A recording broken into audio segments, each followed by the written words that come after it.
When you want to add a quiz to your course, you can use Course Builder. Course Builder is located in Course Admin. Let's look at that. As you can see, I'm in the Course Administration window. Under Book Management, there is Course Builder. We bring up the Course Builder. Now, just as a summary, the Course Builder is a tool that allows you to build your course in a type of template wizard format. So it helps you out a lot, okay?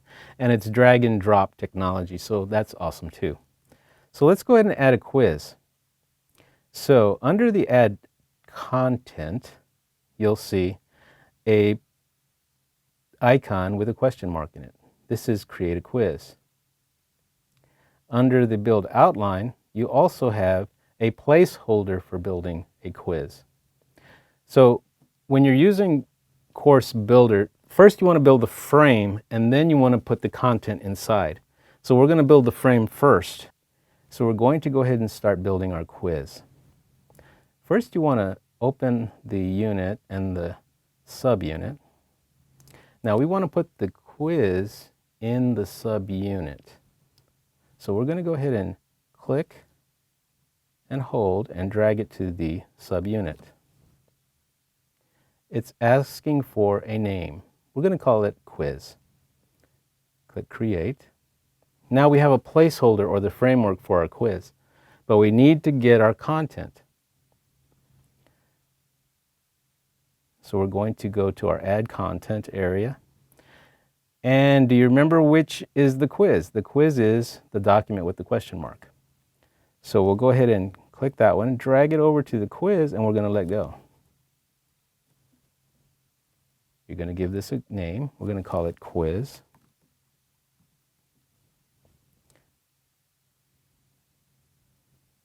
Now within this area, you can apply a lot of criteria and requirements within this one window. And it's really important to remember that even though the window is kind of small, there's a lot of information below it. So go ahead and take your time and go down the screen here.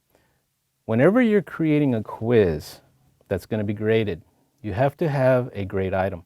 A grade item is the container that the quiz generates a grade and gets that grade and puts it in that container so that in the grade book, when you're looking at all of your students' status and completions, you'll see a specific grade. So we'll go ahead and add a new grade item here. And we're going to call this Quiz Grade. Now, it's not required that you have a category for this. Categorization is really when you have a lot of information and you want to organize it in a way that you break it into smaller categories. I only have one quiz, so we'll leave the category for later. So it asks you, what are your maximum points? What is the weight of your quiz? It asks you the scheme of your quiz. It asks you if you want the grade available for the students to see. And you can actually manage that by allowing them to see it during a specific time. And you can display it in the D2L calendar. So let's go ahead and click on Create. Okay, so now we have a lot of the quiz created, but we still have to go in there and update it and modify it and add information to it. For example, we have to add questions. So we have the quiz highlighted. We go over to Quiz. Now, below this, you see where it says Edit Quiz? That'll take us back to where we were a minute ago, where we were adding the information. Edit Notes, that's just that note area to give yourself notes while you're creating this so that if you need to remember something, you have notes. In order to finish the quiz, you need to click on this quiz button right here, and it'll take you to the content area, okay? And it has a image here with Go Quiz under it. You click that, then it takes you to the Edit Quiz area. Now in the Edit Quiz area, you have a lot of different tabs: Properties, Restrictions, Assessment, Objectives, Submission, and Reports. We're only going to talk about the properties, restrictions, and assessments. Properties are, how is your quiz laid out? What are the questions? Restrictions, I want to manage my quiz. I'm going to have restrictions on it. Assessment. How is my quiz going to be graded? So let's go down. Again, I said earlier, you do not need a category. We have questions here, and we'll add the questions a little later. First of all, you want to see that there is a description available for your quiz, an introduction for your quiz, headers and footers. And then there are optional advanced properties. Allow hints, disable right-click. Why is that important? Because if you right-click, you can actually copy and paste questions. So if you disable it, you can't do that. The third option there is to disable the access to email and any instant messaging so that external information can't come in and affect the quiz. So let's go to the next tab. The next tab is the restriction area. Now the very first thing you see there is status. It's inactive. Okay, that's good because you don't want anyone looking at your quiz unless you're finished, right? The only thing about that is you have to remember to always come back in and activate it once you want it to be available to students. Now, if you have this in a draft mode and not visible to your students, then you can go ahead and activate this and it should be okay. So let's go ahead and activate it now.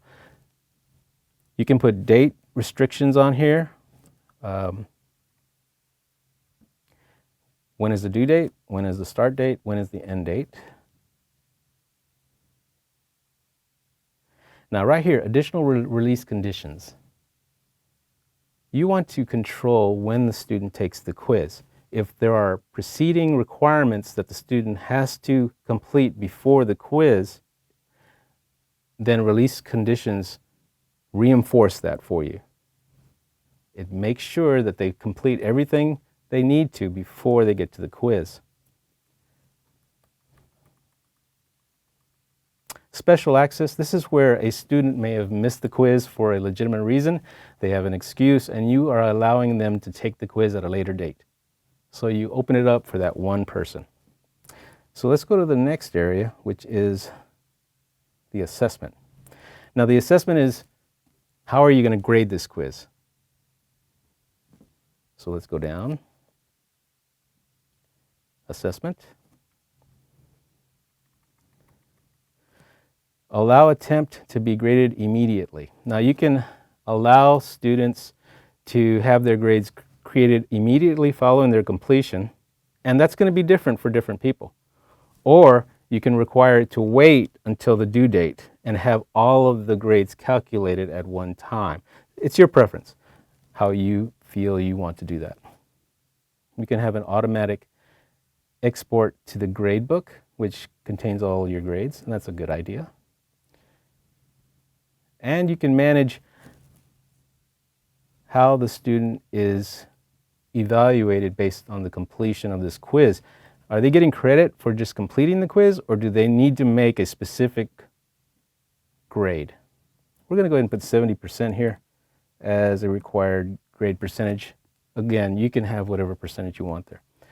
Now, if you're going to require they get a 70, what if they get a 60? Well, you can actually allow them to take more than one attempt. You can give them 1 to 10 or unlimited. We'll make this unlimited.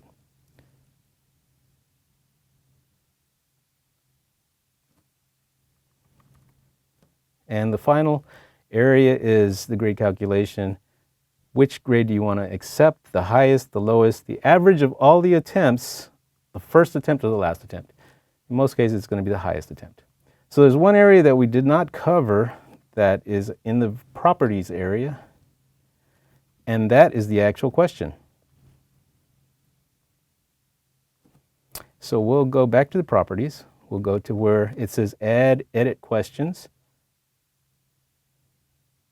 And you'll see a new window. On the left side, you see new, and on the right side, you see import.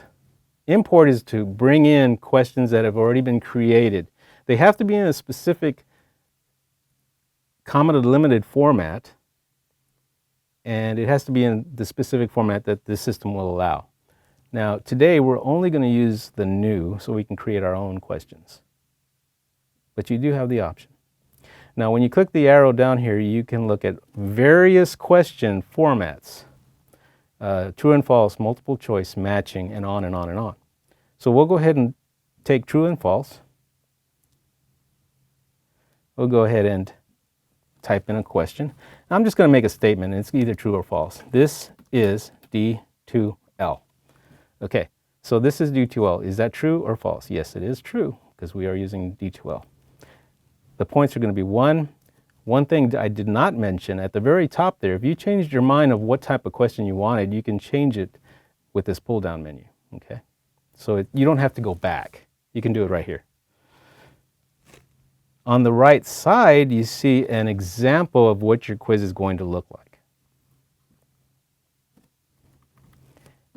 Now, saving. You have three options. You can save and go back to the edit screen, or you can save and new, which means when you click the save and new, it'll reopen another question window, but it won't have any information on it.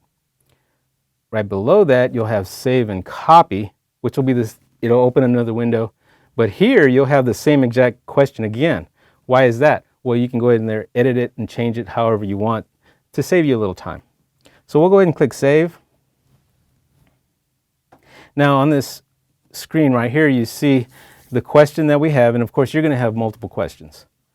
There is a checkbox here. The checkbox allows you to move, delete, order, edit your question. It also tells you the type, points, and difficulty, and it also tells you last modified. What does that mean? Was it created? No. It could have been created one day, it could have been changed another day, so it'll have the last modified date. Now we're done with our questions. We're back at our edit screen. We've completed all the criteria. We're ready to save and close. And there's our quiz. So we'll go back to content. We see our unit. We see our subunit. And we see our quiz right on the bottom right there. And this is how you create a quiz using Course Builder.